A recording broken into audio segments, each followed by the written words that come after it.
మనకి ఎలా ఉంటుందంటే ఇగో UVW ఓకేనా, ఇదేమో IPM ఇంటెలిజెంట్ పవర్ మాడ్యూల్. ఏంటిది? Intelligent power module. ఇక్కడికి ఇక్కడ పెడితే రావాలి, ఇక్కడికి ఇక్కడ పెడితే రావాలి, ఇక్కడికి పెడితే రావాలి. ఇది రివర్స్ అయింది అనుకో, ఇలా పెట్టి పెడుతున్నప్పుడు రాకూడదు రాకూడదు రాకూడదు. సో ఇంకో విషయం ఏంటంటే డయోడ్ మోడ్ లో ఉండాలి. మళ్ళీ ఇంకోసారి చెప్తాను, ప్లస్ ఎప్పుడు UVW లో ఉండాలి.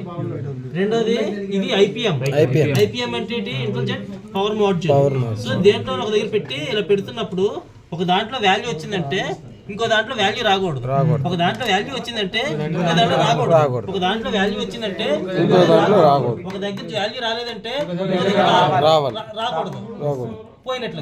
ఒక దగ్గర వాల్యూ వచ్చిందంటే ఇంకో దగ్గర వాల్యూ వచ్చినట్లే పోయినట్లు, ఇంకో దగ్గర వాల్యూ వచ్చిందంటే ఇంకో దగ్గర వాల్యూ వచ్చిందంటే పోయినట్లు. అర్థం ఏంటి? ఒక డైరెక్షన్ లో రావాలి, పోవాలి. ఇది IPM చెకింగ్. ఓకేనా? Okay sir, thank you.